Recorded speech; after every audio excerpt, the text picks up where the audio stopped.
स्वागत है एक बार फिर से आप सभी व्यूअर्स का। आज हम लोग काउंट फंक्शन के बारे में सीखेंगे। जैसा कि एक्सेल में हमें डिफरेंट टाइप्स के काउंट फंक्शन दे रखे हैं। काउंट फंक्शन है, काउंट ए फंक्शन है, काउंट इफ़ है, काउंट इफ्स है, काउंट ब्लैंक है। तो इन सब का यूज़ क्या होता है हम लोग आज वन बाई वन सीखेंगे। तो चलिए स्टार्ट करते हैं। ठीक है, कुछ डेटा टाइप कर लेते हैं। तो सपोज़ हमने यहाँ पर लिखा पेशेंट आईडी। सपोज़ यहाँ पर हमने पेशेंट नेम लिख लिया। यहाँ पर हमने उनको डिजीज़ क्या है, यहाँ पर उनको वार्ड अलॉट कर दिया। यहाँ पर इनको कौन डॉक्टर देख रहे हैं वो दिखा दिया। यहाँ पर उनसे कितनी फ़ीस मिल रही है वो लिख दिया। यहाँ पर सपोज़ हमने पेशेंट आईडी डाल दी P101, यहाँ पर P102 कर लिया। इसी तरीके से हमने काफ़ी सारे पेशेंट को फिल कर लिया। सपोज़ हम 10 पेशेंट ले लेते हैं। ठीक है, हमने 10 पेशेंट यहाँ पर लिख लिए। यहाँ पे पेशेंट के नाम लिख लेते हैं। कमल, यहाँ पर कर लेते हैं विकास, यहाँ पर कर लेते हैं उदय, यहाँ पर कर लेते हैं सोहन, यहाँ पर कर लेते हैं मोहित, रोहित, अमित, गोपाल, सुरेश, अंकित। ठीक है, हमने यहाँ पर 10 पेशेंट के नाम लिख लिए। फिर इनको क्या क्या डिजीज़ है वो लिख लेते हैं। सपोज़ इनको कोल्ड है, इनको सपोज़ फीवर है, इनको कोल्ड है, इनको मलेरिया है मान लीजिए। ठीक है, इनको कोल्ड है, इनको फीवर है, इनको भी फीवर है मान लीजिए, इनको मलेरिया है, इनको कोल्ड है, इनको कोल्ड है। सपोज़ इस तरह से लिख लिया। और ये आपके जनरल वार्ड में एडमिट हैं। ठीक है, ये प्राइवेट वार्ड में एडमिट हैं। ये जनरल में है मान लीजिए, ये भी जनरल में है। सपोज़ ये प्राइवेट में है, ये जनरल में है, ये प्राइवेट में है मान लीजिए, ये जनरल में है, ये जनरल में है, ये प्राइवेट में है। ठीक है, इस तरीके से हमने उनके वार्ड भी डिसाइड कर लिए। फिर यहाँ पर डॉक्टर्स के नाम लिख लेते हैं, कौन डॉक्टर्स देख रहा है। सपोज़ यहाँ पर डॉक्टर गुलाटी लिख देते हैं। ठीक है, यहाँ पर अभय कर लेते हैं, यहाँ पर गीता लिख लेते हैं। ठीक है, ये गुलाटी हैं।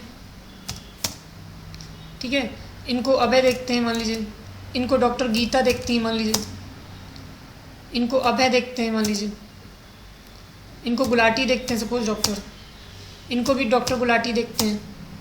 ठीक है, इनको अभय देखते हैं। इस तरीके से कर लिया। फिर यहाँ पर हमने उनकी फ़ीस भर ली। मान लीजिए ये 2000 है। ठीक है, इनकी 1500 है। सपोज़ इन्होंने 1200 सपोज़ दिए, इन्होंने 2000 रुपये दिए मान लीजिए, इन्होंने 1500 रुपये दिए। सपोज़ इन्होंने 2000 दिए, इन्होंने 1000 दिए।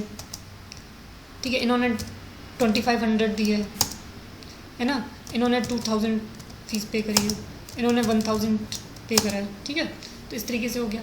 अब हमारा जो एक वो फंक्शन है वो है हमारा काउंट। अगर आपसे पूछा जाए कि इसमें टोटल नंबर ऑफ़ पेशेंट आपको बताने हैं कितने हैं। ठीक है, तो टोटल नंबर ऑफ़ पेशेंट कितने हैं वो आप डायरेक्ट आप लगा सकते हैं। Equals to COUNT count function लगाएंगे। ठीक है, और आपने यहाँ से लेके यहाँ तक की रेंज सेलेक्ट कर ली। ठीक है, और जैसे ही आप यहाँ से लेके यहाँ तक की रेंज सेलेक्ट करते हैं और एंटर करते हैं तो आपका रिज़ल्ट कितना आना चाहिए, 10 है ना। लेकिन आएगा क्या, 0। अब पूछेंगे क्यों ऐसा हुआ। देखिए, इसीलिए डिफरेंट टाइप्स के काउंट फंक्शन दिए गए हैं। ठीक है, हम दोबारा आपको बताते हैं।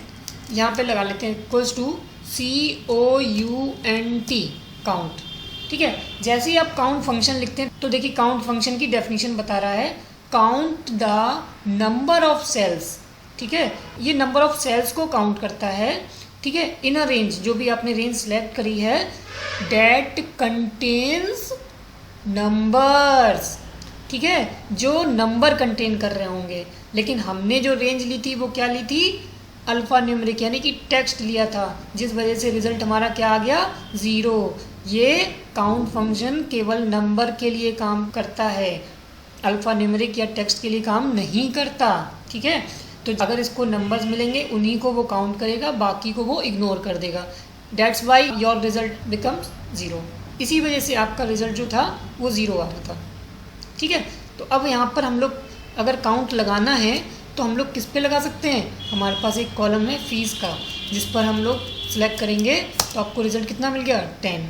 ठीक है, आई थिंक क्लियर हो गया होगा। अक्सर आपसे मिस्टेक्स हो जाती है कि काउंट आप फंक्शन कहाँ पे लगाएंगे।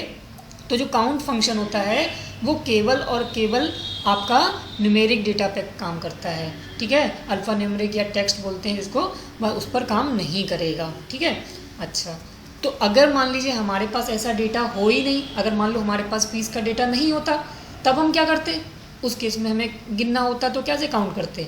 ठीक है, तो उसके लिए भी आपको एक्सेल में एक फंक्शन प्रोवाइड किया गया है जिसका नाम है काउंट ए। ठीक है, काउंट ए मतलब काउंट ऑल। ठीक है, तो अब ये सभी को काउंट करेगा एक्सेप्ट किसको छोड़ के, जो सेल एम्प्टी होंगी उनको बस इग्नोर करेगा, बाकी डेटा कुछ भी हो, ठीक है, उसको वो काउंट करेगा।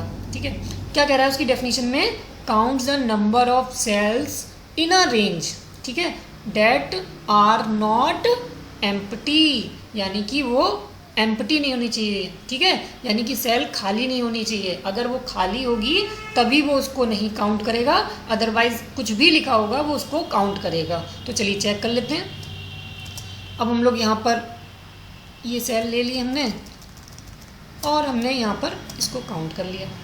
ठीक है, तो आ गया रिजल्ट 10। तो आप किसी पे भी लगाएंगे, आप इसको न्यूमेरिक डेटा पे भी लगा सकते हैं, COUNT और A। ठीक है, काउंट है, आपने यहाँ से लेके यहाँ तक ले लिया।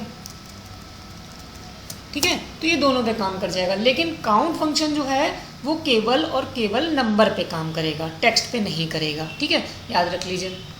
अच्छा, तो अब अगर मान लीजिए हमने कहा कि ब्लैंक नहीं होनी चाहिए। ठीक है, सपोज ब्लैंक है, अगर मान लो हमने सपोज इसको हमने हटा दिया यहाँ से, ठीक है, और हमने 1-2 सेल और हटा दी। ठीक है, अब हम लोग काउंट ए फंक्शन लगा रहे हैं। ठीक है, इक्वल्स टू COUNTA काउंट ए।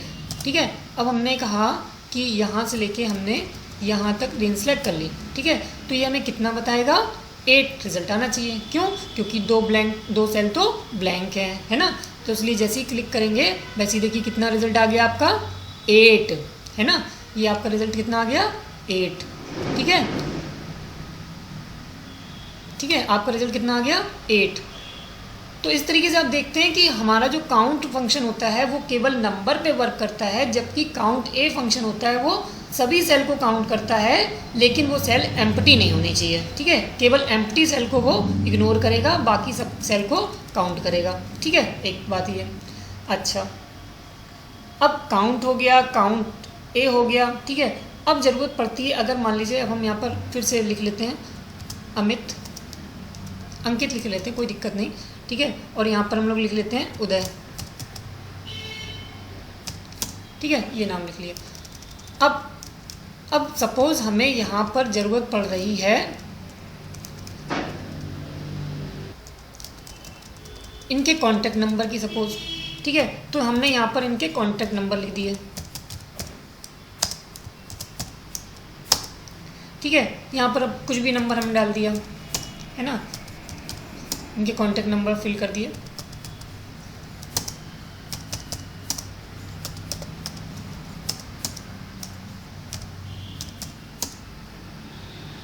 ठीक है,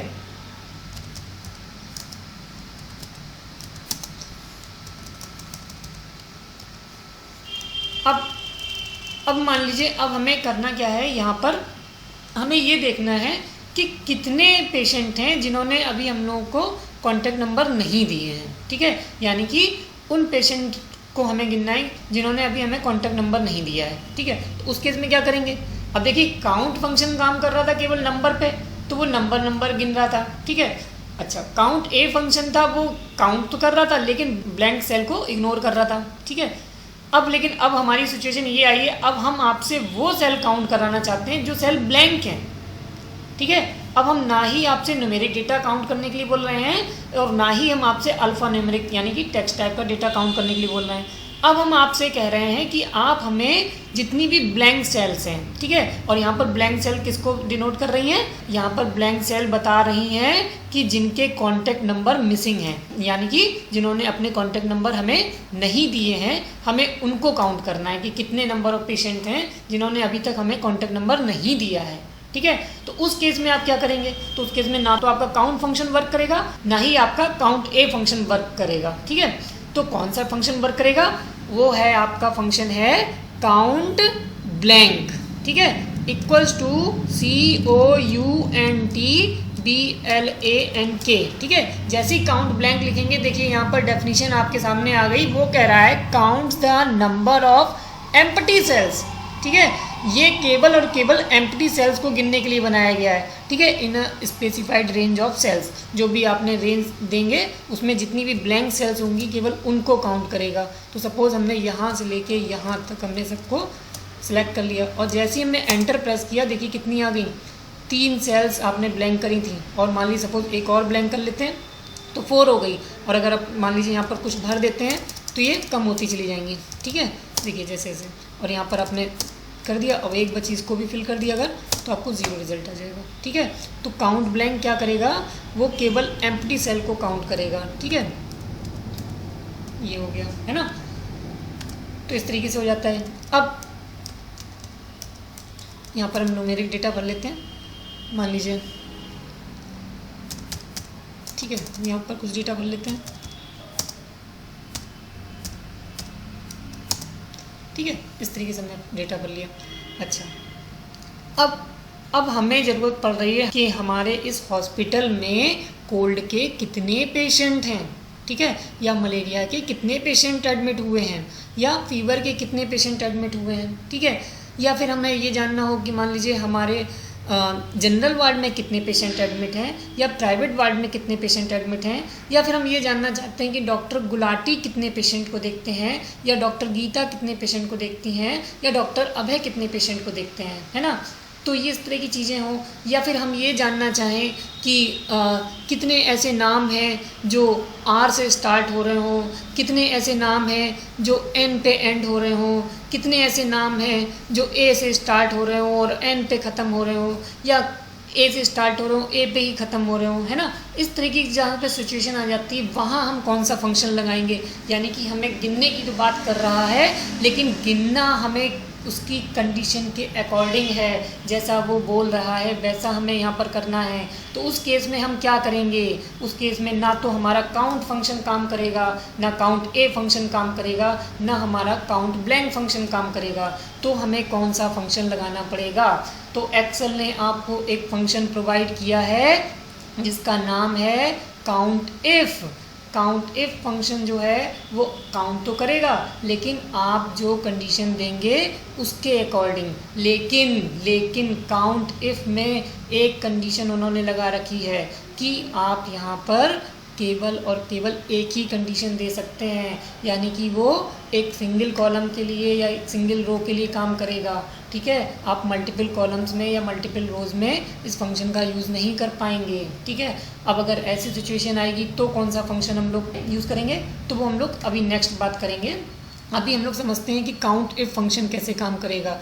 तो हमें सपोज़ यहाँ पर लगाना है equals to COUNTIF, count if लगाया। तो जैसे ही हम लोग काउंट इफ फंक्शन का यूज़ करते हैं तो वो हमसे कह रहा है counts the number of cell within a range that meets the given condition. जो आपकी कंडीशन मैच करेगी केवल उनको काउंट करेगा। तो सपोज़ हमें जानना है कि कोल्ड के कितने पेशेंट्स हैं। तो सपोज़ हमने क्या करा, रेंज ले ली, हमने ये डिजीज़ वाली कॉलम को सिलेक्ट कर लिया और यहाँ से हमने जितनी भी रेंज थी वो उसको सिलेक्ट कर लिया। और यहाँ पर हमें क्राइटेरिया कह रहा है कि हमें क्राइटेरिया क्या देना है। तो क्राइटेरिया हमारा यहाँ पर कोल्ड है, तो हम चाहें तो यहाँ पर क्लिक कर लें और एंटर कर दें। तो देखिए कोल्ड के कितने पेशेंट हैं, 1 2 3 4 एंड 5, है ना। तो कोल्ड के कितने पेशेंट हैं वो हमें काउंट करके दे रहा है। या फिर अगर मान लो हमें मैनुअल करना पड़े तो हम लोग equals to COUNTIF count if लिखेंगे, ठीक है। फिर रेंज सेलेक्ट कर लेंगे, सपोज़ यहाँ से लेके यहाँ तक की हमने रेंज ले ली, कॉमा करा, डबल इन्वर्टेड कॉमा करा, और यहाँ पर हमने कोल्ड डबल इन्वर्टेड कॉमा के अंदर लिख दिया, ठीक है। और जैसे ही एंटर करेंगे तो आपको रिजल्ट मिल जाएगा। तो काउंट फंक्शन आपको जो भी आप कंडीशन दे रहे हैं उसके अकॉर्डिंग काउंट कर रहा है, ठीक है। इसी तरीके से अगर आपको मान लो कितने जनरल वार्ड में पेशेंट एडमिट हैं वो गिनना है तो equals to COUNTIF count if use करेंगे। आपकी हमारी रेंज बदल जाएगी, आपकी हमारी रेंज हो जाएगी वार्ड वाली, ठीक है। अब इसमें से हमें जनरल वार्ड देखना है कि प्राइवेट वार्ड देखना है, जिसको भी देखना है उसको हम लोग सेलेक्ट कर लेंगे, ठीक है। और जैसे ही आप एंटर करेंगे तो देखिए, ठीक है, यानी कि D4 में हमने क्या लिया था, जनरल वार्ड के पेशेंट देखे थे। तो जनरल वार्ड के पेशेंट कितने आ रहे हैं, 1 2 3 4 5 एंड 6, है ना। तो इस तरीके से आप कर सकते हैं, ठीक है। अच्छा, अब वहीं पे हम ये जानना चाहते हैं कि हमें ये देखना है कि कितने पेशेंट हैं जो हमें 1500 से ज़्यादा फीस देते हैं, ठीक है। अब देखिए, अब हमें कितने पेशेंट हैं जो 1500 से ज़्यादा फीस देते हैं, ठीक है। अब बात आती है equals to COUNTIF count if function use करा, ठीक है। अब हमारी रेंज हो जाएगी ये फीस वाली कॉलम, ठीक है। कॉमा किया, अब हमसे कह रहा है कि हमें गिनना उन पेशेंट को है जो 1500 से ज़्यादा फीस देते हैं। तो हमने डबल इन्वर्टेड कॉमा करा और यहाँ पर ग्रेटर का साइन लगाया और हमने यहाँ पर कितना कर दिया 1500। और जैसे ही आप एंटर करेंगे तो देखिए 1500 से ज़्यादा फीस देने वाले 5 पेशेंट हैं। चलिए चेक कर लीजिए, देखिए एक पेशेंट ये है, 1 2 3 4 और 5, ठीक है, 5 है। तो देखिए इस तरीके से आपने देखा कि काउंट इफ फंक्शन कैसे यूज़ करता है, ठीक है। अब हमने यहाँ पर ग्रेटर देन 1500 लिया था ना, तो इसलिए देखिए 1500 को उसने इंक्लूड नहीं किया। और अगर आप 1500 को इंक्लूड करना चाहते हैं तो आप क्या करेंगे, फिर से COUNTIF काउंट इफ लिखा आपने और रेंज आपने यहाँ से लेके यहाँ तक ले ली, ठीक है। कॉमा करा, क्राइटेरिया में आपने ग्रेटर देन और इक्वल्स टू कर दिया की बार और यहाँ पर 1500 कर दिया। और जैसे ही आप एंटर करेंगे तो देखिए रिज़ल्ट कितना आ गया, 7, ठीक है। तो यानी कि ये आपके जो 1501 और ये 1502 ये भी इंक्लूड हो गए, ठीक है ना। तो आप जैसी भी कंडीशन लगाना चाहें उसके अकॉर्डिंग ये आपको रिजल्ट दे देगा, ठीक है। ग्रेटर देन इक्वल्स टू करा, आप लेस देन का कर सकते थे, ठीक है। तो लेस देन में अगर आप लगाएंगे लेस देन 1500 तो 1500 से जो कम के होंगे फीस वो आ जाएंगे आपके, है ना। इस तरीके से ये तो चलिए नंबर पे बात हो गई कि आपने इस तरीके से लगा दिया। अब हम अगर ये जानना चाहें कि कितने पेशेंट हैं जिनका नाम S से स्टार्ट होता है, ठीक है। तो देखिए हमारे पास जो एक पेशेंट हैं सोहन और दूसरे पेशेंट हैं सुरेश, ठीक है। तो यानी कि हमारे पास 2 पेशेंट हैं जिनका नाम S से स्टार्ट हो रहा है। अगर हम इस तरह की चीज़ें अगर चेक करना चाहें तो उस केस में क्या करेंगे, तो देखिए उस केस में भी हमारा काउंट इफ फंक्शन वर्क कर जाएगा। COUNTIF काउंट इफ फंक्शन लगाएंगे तो अब हमारी रेंज हो जाएगी ये पेशेंट के नाम, ठीक है। कॉमा करेंगे, अब हमारा क्राइटेरिया क्या है, क्राइटेरिया हम किसी पर्टिकुलर नाम को तो नहीं सर्च कर रहे हैं, अब हम सर्च कर रहे हैं कि हमें केवल ये जानना है कि कितने ऐसे नाम हैं जो S से स्टार्ट हो रहे हैं। तो हमें स्टार्टिंग वाला लेटर लिखना है और उसके बाद कुछ नहीं करना, आपको स्टार यानी कि एस्ट्रिक का साइन लगाना है और डबल इन्वर्टेड कॉमा बंद कर देना है। इसका मतलब ये हो गया कि ये उन नाम को गिनेगा जो स्टार्ट हो रहे हों लेटर S से, ठीक है। और उसके बाद एनी नंबर ऑफ कैरेक्टर्स आ सकते हैं, ठीक है। वो हो सकता है 2 ही लेटर का हो, वो हो सकता है 1 ही लेटर का हो, है ना। वो हो सकता है मोर देन 1 लेटर्स के हों, जितने भी हो सकते हैं, ठीक है। तो उस केस में आपको ये काउंट करके दे देगा। तो देखिए कितने रिजल्ट आ गए, 2। फिर आप कोई नाम बदल के देख लीजिए, यहाँ पर फिर से कुछ कर लीजिए, सरिता कर लेते हैं, ठीक है। तो देखिए 3 हो गया यहाँ पर रिजल्ट, ठीक है, समझ रहे हैं। अच्छा, अब हम ये जानना चाहते हैं कितने ऐसे नाम हैं जो टी पर एंड हो रहे हैं। ठीक है, यानी कि हम यहाँ जानना चाहते हैं कि कितने ऐसे पेशेंट हैं जिनका एंड लेटर टी है। ठीक है, यानी कि जिनके नाम का आखिरी अक्षर टी हो। ठीक है, तो वो अगर हमें जानना है तो अब हम क्या करेंगे, उस केस में भी आपका काउंट इफ फंक्शन वर्क कर जाएगा। यहाँ पर हमने काउंट इफ फंक्शन लिया और फिर से हमारी जो रेंज हो गई वो क्या हो गई, ये पेशेंट के नाम। ठीक है, उसके बाद अब हमारी स्टार्टिंग की कोई रेस्ट्रिक्शन नहीं रह गई, हमारी रेस्ट्रिक्शन केवल एंड पर लगी है। तो हमने कहा कि अच्छा एंड पर लगी है, इसका मतलब स्टार को हमें पहले लगाना होगा और देन टी लिखेंगे और डबल इन्वर्टेड कॉमा बंद कर देंगे। और जैसे ही आप एंटर प्रेस करेंगे तो देखिए रिज़ल्ट आपका कितना आ गया, 3, क्योंकि हमारे पास जो नाम है मोहित, रोहित और अंकित, केवल ये पेशेंट हैं जिनका आखिरी लेटर टी है। समझ रहे हैं? तो इस तरीके से होता है।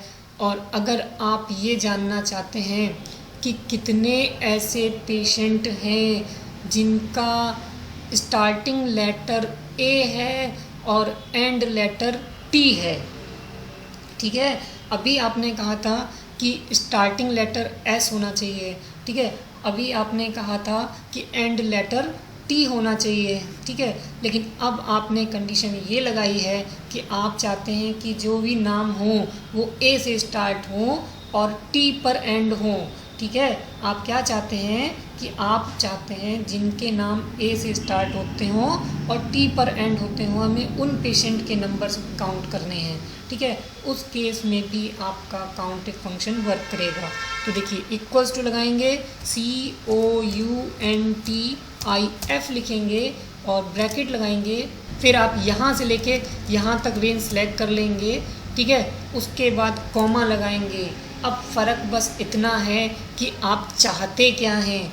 यहाँ पर आप चाहते हैं कि वो नाम जो ए से स्टार्ट होते हों।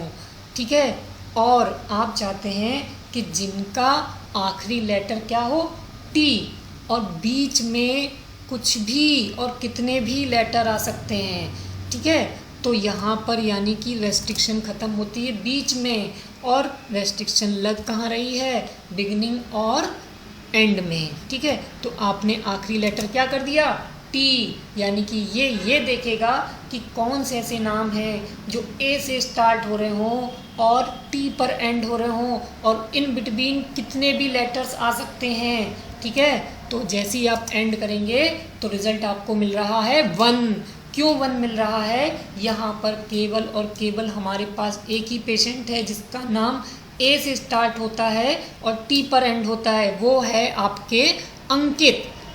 ठीक है, तो अंकित हो रहे हैं जो जिनका नाम ए से स्टार्ट हो रहा है और टी पर एंड हो रहा है। ठीक है, हम यहाँ पर एक पेशेंट का नाम चेंज कर देते हैं, यहाँ पर हम कर लेते हैं अमित। ठीक है, और देखिए जैसे ही हमने अमित करा वैसे ही यहाँ पर भी चेंज हो गया, यहाँ पर रिज़ल्ट आपका आ गया 2। ठीक है, 2 क्यों आया, क्योंकि अमित में भी स्टार्टिंग लेटर ए है और एंड लेटर टी है, और अंकित में भी स्टार्टिंग लेटर ए है और एंड लेटर टी है। ठीक है, तो आप उस केस में भी कर सकते हैं। अच्छा, फिर एक केस आता है, अगर आप चाहते हैं कि आप ऐसे नाम ढूंढना चाहते हैं जिनके नाम में कोई एक पर्टिकुलर लेटर आया हो। ठीक है, आप चाहते हैं कि कितने ऐसे नाम हैं जिनके नाम में ए लेटर आया हो। अब यहाँ पर रेस्ट्रिक्शन आपने ख़त्म कर दी कि वो बिगिनिंग में आए कि एंड में आए।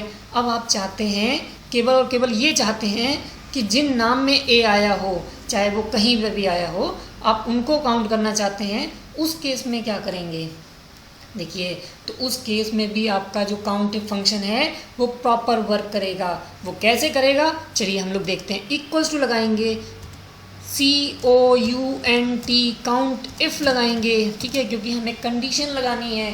ठीक है, गिनना है लेकिन कंडीशन के साथ गिनना है, तो उस केस में हमें count if function he work करेगा।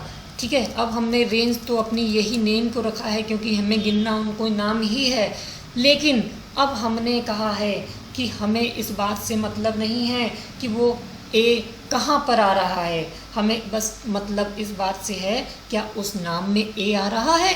ठीक है, तो अब हमारी यहाँ पर जो कंडीशन हो गई वो हमारी ये हो गई कि ना हमें बिगिनिंग से मतलब है ना हमें एंड से मतलब है, हमें कहीं पर भी ए आ जाए। ठीक है, हमें इस बात से मतलब है, हमें इस बात से मतलब है कि बिगिनिंग और एंड किससे हो रहा है, हमें इस बात से मतलब नहीं है। हमें मतलब है तो केवल उस नाम में ए आ रहा है कि नहीं। ठीक है, उस केस में हम लोग यहाँ पर जब बंद कर देंगे इसको और जैसे ही एंटर करेंगे तो देखिए ये 7 दिखा रहा है। अब ये 7 क्यों दिखा रहा है, क्या पहले नाम में ए आया है? हाँ आया है। कमल में 2 ए आए हैं, एक ए भी आता तब भी वो दिखाता। अमित में आया है, उदय में आया है, ठीक है, सोहन में आया है, मोहित में नहीं आया, रोहित में नहीं आया, सरिता में आया है, गोपाल में आया है, ठीक है, सुरेश में नहीं आया है, अंकित में आया है। तो किसमें नाम होगा? 1 2 3 4 5 6 7। ठीक है, कितने ऐसे नाम हैं जिनके नाम में ए लेटर का यूज़ हुआ है? वो हैं टोटल 7। ठीक है, और कभी कभी कैसा होता है कि आपके कुछ ऐसे नाम होते हैं जो सेम लेटर से बिगिन होते हैं और एंड होते हैं। जैसे मान लीजिए हमने यहाँ पर एक नाम लिख लिया यहाँ से अंकिता, ANKITA, अंकिता। ठीक है, अब हमने जानना चाहते हैं कितने ऐसे नाम हैं जो स्टार्ट भी ए से हो रहे हों और एंड भी ए पर हो रहे हों। ठीक है, तो वो हमें काउंट करना है। तब क्या करेंगे? उस केस में भी आपका काउंटिंग फंक्शन प्रॉपर वर्क करता है। आपने इक्वल्स टू लिखा, आपने COUNTIF किया, ठीक है, उसके बाद आपने ये नेम वाली रेंज सेलेक्ट कर ली, ठीक है, और फिर कॉमा किया। अब आप चाहते हैं कि जो नाम है वो ए से स्टार्ट हो और जो नाम है वो एंड भी ए से हो। ठीक है, इन बिटवीन कोई भी लेटर आए और कितने भी लेटर आए हमें कोई फ़र्क नहीं पड़ता। तो आपने क्या करा? A*A कर दिया और जैसे ही आपने एंटर करा तो कितना रिज़ल्ट आ गया? 1। ठीक है, क्यों? क्योंकि आपका कोई भी ऐसा नाम नहीं है जो ए से स्टार्ट हो और ए पे एंड हो। केवल अंकिता ही एक ऐसी पेशेंट हैं जिनका नाम ए से स्टार्ट हो रहा है और एंड भी ए लेटर से हो रहा है। हमने एक और नाम बढ़ा लिया, सपोज़ यहाँ पर कर लिया ARCHANA, अर्चना। तो देखिए यहाँ पर 2 हो गया। ठीक है, इस बात से मतलब नहीं है कि आपने फॉर्मूले में ए को कैपिटल लिखा है या स्मॉल में लिखा है। ठीक है, हमने यहाँ पर इसीलिए अंकिता का स्टार्टिंग लेटर तो कैपिटल बनाया था लेकिन लास्ट लेटर स्मॉल बनाया था और हमने फॉर्मूले में भी वही लिखा था। लेकिन यहाँ पर देखिए आप ये ना समझें कि वो ए को नहीं गिनेगा। यहाँ पर ए से अर्चना स्टार्ट हो रहा है जबकि हमने उसको स्मॉल में लिखा है और एंड भी स्मॉल में किया है, तब भी वो उसको काउंट कर रहा है। ठीक है, तो इस बात से कोई लेना देना नहीं कि आपने स्पेलिंग में स्मॉल लेटर यूज़ करा है कि कैपिटल लेटर यूज़ करा है। ठीक है, तो वो बस ये देखेगा कि क्या वो नाम ए से स्टार्ट हो रहा है और ए पे एंड हो रहा है। ठीक है, तो ये भी कभी कभी आप लोगों के दिमाग में डाउट होता है कि क्या हम कैपिटल में लिख रहे हैं तो वो स्मॉल में काउंट करेगा? बिल्कुल करेगा। ठीक है, तो यहाँ पर आपको एग्जाम्पल भी जीता जागता देखने को मिल गया। ठीक है, अच्छा, अब हम क्या चाहते हैं? अब हम चाहते हैं कि एक और कंडीशन लगाना नाम पर। वो कंडीशन क्या है? देखिए, वो कंडीशन हम आपको ये देना चाहते हैं, हम गिनना तो चाहते हैं नाम, ठीक है, जो ए से स्टार्ट होते हों। ठीक है, हम गिनना तो चाहते हैं नाम जो ए से स्टार्ट होते हों, मगर वही नाम गिनना चाहते हैं जिनके लेटर्स की संख्या, ठीक है, जिनके लेटर की संख्या 4 हों। ठीक है, यानी कि अब हमने कंडीशन लगा दी कि जितने भी नाम हों वो ए से स्टार्ट हों और उसमें जितनी भी लेंथ है कैरेक्टर्स की वो केवल और केवल 4 हो। ठीक है, यानी कि अब देखिए कंडीशन ये लग गई कि हमारे नाम ए से स्टार्ट होंगे लेकिन उनके नंबर ऑफ कैरेक्टर्स ओनली 4 होने चाहिए, केवल 4 होने चाहिए। उस केस में आप क्या करेंगे?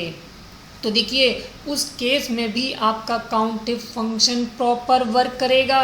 कैसे करेगा वो देखते हैं। तो देखिए हमने यहाँ पर इक्वल्स टू लगाया, COUNTIF लगाया, काउंट इफ। देखिए काउंट इफ फंक्शन एक सिंगल कॉलम एक सिंगल रो के लिए वर्क करता है। हमने आपको वर्क दिखाया एक सिंगल रो सिंगल कॉलम के लिए दिखा रहे हैं, ठीक है। तो अब यहाँ पर हमने कहा कि यहाँ से लेके हमने यहाँ तक की रेंज सेलेक्ट कर ली, हमने यहाँ से लेके यहाँ तक की रेंज सेलेक्ट कर ली। अब हमारा जो क्राइटेरिया है वो है कि हमें वो नाम काउंट करने हैं जो ए से स्टार्ट होते हों, लेकिन हमें केवल वही नाम को गिनना है जिनके लेटर्स की संख्या 4 हो, ठीक है। तो हमने कहा कि बिल्कुल सही बात है, हम यहाँ पर ए लिख लेते हैं, ठीक है। अब हमारा ये तो इतना हो गया कि वो लेटर्स वो नेम काउंट करेगा जो ए से स्टार्ट हो रहे हों, लेकिन यहाँ पर ये नहीं पता चल रहा कि उसके बाद कितने लेटर हों। अगर हम लोग स्टार का यूज़ करते हैं तो वो सभी को गिन लेता है, ठीक है। वो एनी नंबर ऑफ़ कैरेक्टर्स आ जाएं वो सबको काउंट करेगा। लेकिन अगर आप चाहते हैं किसी पर्टिकुलर नंबर ऑफ़ लेटर्स तक ही काउंट करे, ठीक है, उस केस में आप यूज़ करेंगे क्वेश्चन मार्क का, ठीक है। आप जितने क्वेश्चन मार्क लगाएंगे उतने लेटर्स तक ही रिज़ल्ट देगा, ठीक है। हमारा एक लेटर तो देखिए ए हो गया, अब हमारे पास बचते हैं रिमेनिंग 3 लेटर्स, ठीक है। तो हम लोग क्या करेंगे, 3 बार क्वेश्चन मार्क लगा देंगे।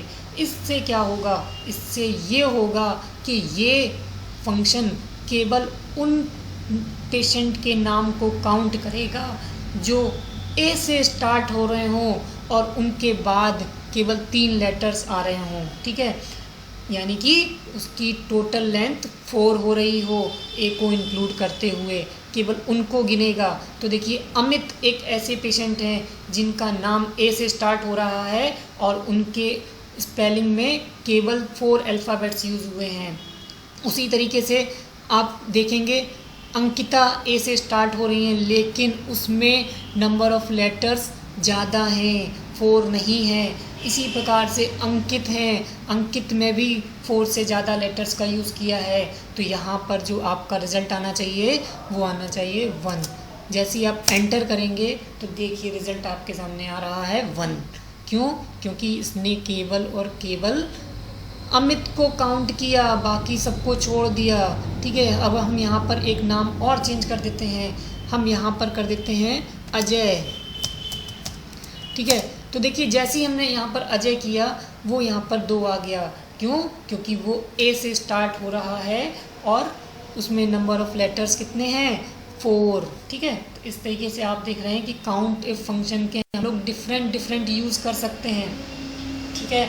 तो आपने इतना सीखा, ठीक है। आपने काउंट सीखा, आपने काउंट ए सीखा, आपने काउंट ब्लैंक सीखा, आपने काउंट इफ सीखा, ठीक है। काउंट फंक्शन केवल नंबर पे वर्क करता था, ठीक है। तो अब जब हमें ज़रूरत पड़ी कि हमें अल्फ़ा न्यूमेरिक डेटा यानी कि टेक्स्ट टाइप का डेटा अगर काउंट करना हो तब क्या किया जाएगा, ठीक है। तो हमने फंक्शन यूज़ किया काउंट ए का, ठीक है, काउंट ऑल जिसको बोलते हैं, ठीक है। वो जितना भी डेटा होगा सबको काउंट करता है, लेकिन ब्लैंक सेल को केवल इग्नोर करता है, ठीक है। फिर आपने तीसरा फंक्शन देखा काउंट ब्लैंक का, ठीक है। वो क्या करता था, जिसको काउंट ए इग्नोर करता था एम्प्टी सेल को, वहीं पर काउंट ब्लैंक जो है वो ब्लैंक सेल को ही गिनता है। तो अगर हमें ज़रूरत पड़ती है कि कितनी सेल्स ब्लैंक हैं हमारे डेटा में, उस केस में हम लोग काउंट ब्लैंक का यूज़ कर सकते हैं, ठीक है। फिर आपने कहा कि हमें गिनना तो है लेकिन हमें कुछ कंडीशन दे दी गई है, उसके अकॉर्डिंग गिनना है। तो हमने यूज़ किया काउंट इफ़ का।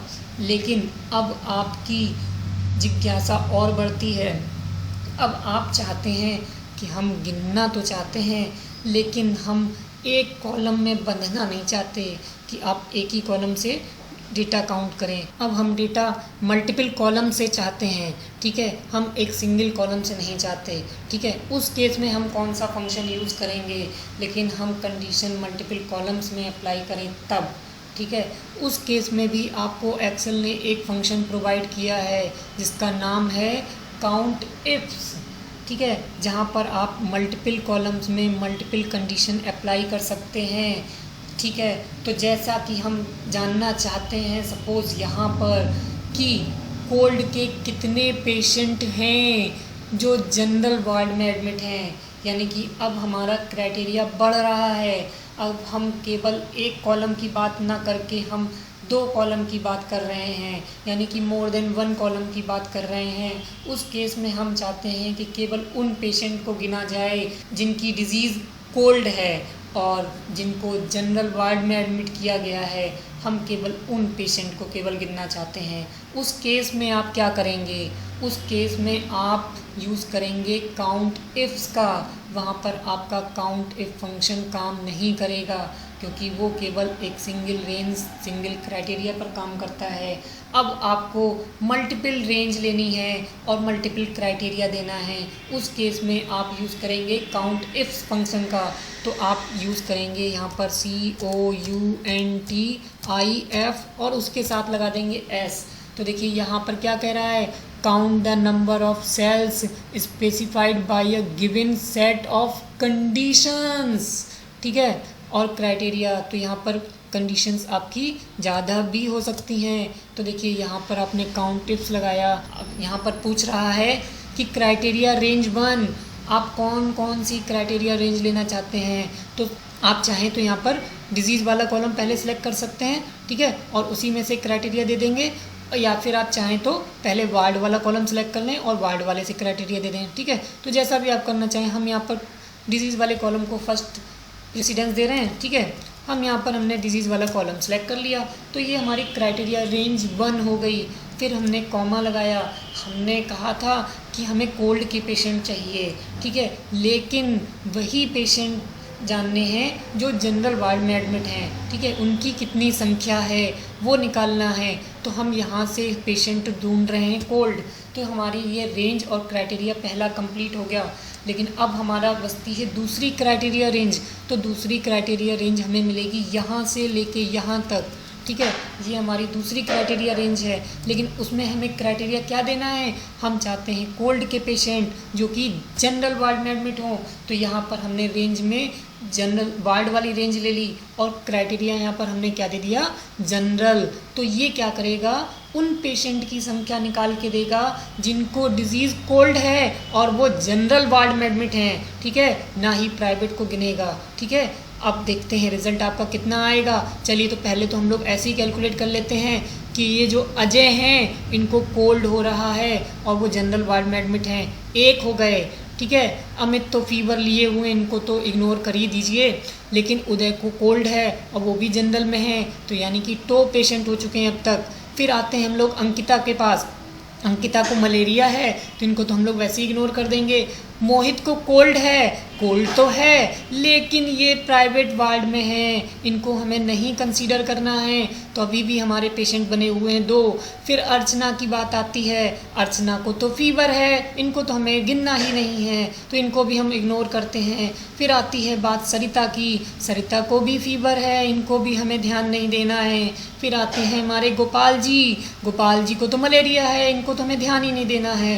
फिर आते हैं सुरेश, सुरेश को कोल्ड है और ये जनरल वार्ड में एडमिट हैं, तो ये हमारे पेशेंट की संख्या बढ़ती है 3। और अब ये लास्ट जो हैं वो अंकित हैं, इनको कोल्ड तो है बट ये जनरल वार्ड में एडमिट नहीं है, तो हमारे टोटल नंबर ऑफ पेशेंट 3 आ गए, ठीक है, जिनको कोल्ड है और वो जनरल वार्ड में एडमिट हैं। तो देखिए नंबर ऑफ पेशेंट कितने हो गए, 3। इस तरीके से आप मल्टीपल कॉलम्स में क्राइटेरिया दे सकते हैं। अब हम आपसे एक क्वेरी और करना चाहते हैं। अब हम जानना चाहते हैं, हमें कोल्ड के पेशेंट तो बताइए और जनरल वार्ड में एडमिट होना चाहिए, लेकिन केवल और केवल वही पेशेंट हमें जानने हैं जिनको डॉक्टर गुलाटी देखते हैं। तो अब यहाँ पर देखिए आपकी कंडीशन बदल गई। यहाँ पर आपको पेशेंट जो लेने हैं वो जनरल वार्ड के लेने हैं और जिनको डिजीज़ कोल्ड होनी चाहिए, और केवल डॉक्टर गुलाटी के पेशेंट को देखना है। बाकी जो गीता हैं और जो अभय हैं उनके पेशेंट को इग्नोर करना है, भले उनको कोई भी डिसीज़ हो, भले वो कोई भी वार्ड में हो, आपको उनको नहीं गिनना है, आपको गिनना है गुलाटी के पेशेंट जो जनरल वार्ड में एडमिट हैं और जिनको डिजीज़ कोल्ड है, आप उन पेशेंट को गिनना चाहते हैं, उस केस में आप क्या करेंगे, उस केस में भी आपका count ifs function proper work करेगा। तो चलिए देखते हैं। इक्वल्स टू लगाया हमने, COUNTIFS लगाया हमने यहाँ पर। फिर हमसे पूछ रहा है क्राइटेरिया रेंज 1, चाहे तो हम इधर से स्टार्ट कर लें, चाहे हम कहीं से भी स्टार्ट कर लें, लेकिन हमें ये ध्यान रखना होगा जिसकी रेंज देंगे क्राइटेरिया उसी में से सिलेक्ट किया जाएगा। तो सपोज़ हमने ये वाली रेंज को पहले प्राथमिकता दी है, ठीक है, और इसमें से हमें देखना है केवल कोल्ड को, ठीक है। फिर हमने कॉमा लगाया, फिर हमारी सपोज़ यहाँ से रेंज हो गई सेकंड, ठीक है, और इसमें से हमें देखना है जनरल वार्ड को, ठीक है। फिर तीसरा क्राइटेरिया जो हमारा बढ़ गया है वो बढ़ गया है डॉक्टर का, ठीक है। तो ये रेंज हमें डॉक्टर की मिल गई, ठीक है। और यहाँ पर हमें केवल डॉक्टर किसको देखना है, डॉक्टर गुलाटी के पेशेंट को देखना है जो जनरल वार्ड में एडमिट हो और जिनको डिजीज़ कोल्ड हो। उस केस में ये देखिए क्या दे रहा है, 2, ठीक है। क्यों 2 दे रहा है, देखिए अजय हैं जिनको कोल्ड है और वो जनरल वार्ड में एडमिट हैं और उनको डॉक्टर गुलाटी देखते हैं। नंबर ऑफ पेशेंट हो गए हमारे 1। फिर आते हैं अमित की बारी। अमित को तो फीवर है, इनको तो हमें ध्यान ही नहीं देना, कोल्ड है, जनरल वार्ड में एडमिट हैं, लेकिन यहाँ पर तो डॉक्टर बदल गए, यहाँ पर डॉक्टर गीता आ गई, तो इनको भी हमें इग्नोर करना है। अंकिता पे तो हमारा ध्यान ही नहीं जाना चाहिए क्योंकि इनको तो मलेरिया है। मोहित बिल्कुल हमें इनको ध्यान देना चाहिए क्योंकि इनको कोल्ड है, लेकिन यहाँ पर इनका क्राइटेरिया फेल हो जाता है कि ये प्राइवेट वार्ड में एडमिट हैं, क्योंकि देखिए हमने सिलेक्टेड रेंज जो क्राइटेरिया दिया है वो लेफ़्ट से राइट की तरफ बढ़े हैं। तो पहले तो हम लोग डिज़ीज़ पर फोकस करेंगे, तो डिज़ीज़ तो मोहित को कोल्ड थी, बट जो वार्ड था वो प्राइवेट हो गया, फिर हमें डॉक्टर चेक करने की ज़रूरत ही नहीं है, ठीक है। अच्छा, फिर हमारी बात आती है अर्चना पे। अर्चना को तो फीवर है, यहाँ पे तो पहली ही कंडीशन फॉल्स हो जा रही है, तो बाकी को तो हमें देखना ही नहीं है।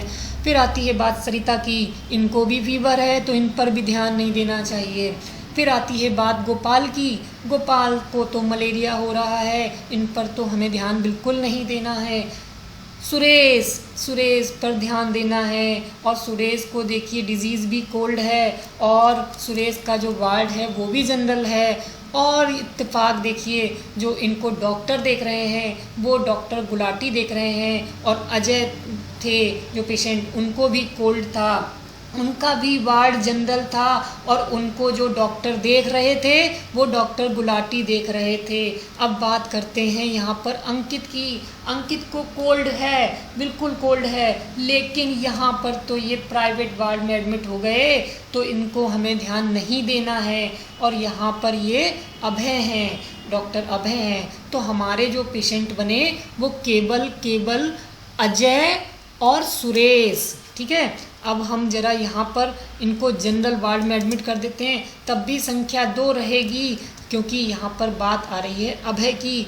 जब हम यहाँ पर गुलाटी कर देंगे तब यहाँ पर संख्या बदल जाएगी, 3 हो जाएगी, ठीक है। तो आप देख रहे हैं कि काउंट के वेरियस फंक्शंस कैसे आपने यूज़ करे। आपने सीखा काउंट, आपने सीखा काउंट ए, आपने सीखा काउंट ब्लैंक, आपने सीखा काउंट इफ, आपने सीखा काउंट इफ्स, ठीक है। तो इतने सारे फंक्शंस आपको प्रोवाइड करता है एक्सेल। आपकी डिफरेंट कंडीशन, डिफरेंट सिचुएशन पर आप ये फंक्शंस का प्रॉपर यूज़ कर सकते हैं और अपने रिज़ल्ट पा सकते हैं। आई थिंक आपको ये वीडियो अच्छा लगा होगा, ठीक है। अगर आपको ये वीडियो अच्छा लगा है तो हम आपसे उम्मीद करते हैं कि आप इसे लाइक तो देंगे ही देंगे, और अगर आपको ये चैनल अच्छा लगता है और आपको आगे भी देखने का मन करता है तो आप हमारे चैनल को सब्सक्राइब कर सकते हैं, ठीक है। और बेल आइकन पे क्लिक करना ना भूलें ताकि आपको नेक्स्ट वीडियो की नोटिफिकेशन सबसे पहले मिल सके, ठीक है। और जितना ज़्यादा आप इसको शेयर करेंगे उतना हमें मोटिवेशन मिलेगा, जितने लाइक्स मिलेंगे उतना हमारी उत्सुकता बढ़ेगी वीडियो बनाने की, और ताकि हम अच्छे से अच्छा कंटेंट आपको दे सकें, ठीक है। तो मैं विश्वास करता हूँ कि आपको ये वीडियो अच्छी लगी होगी, और अगर आपको कोई भी डाउट है इन सब चीज़ों में तो आप हमें कमेंट बॉक्स में लिख सकते हैं। Thank you.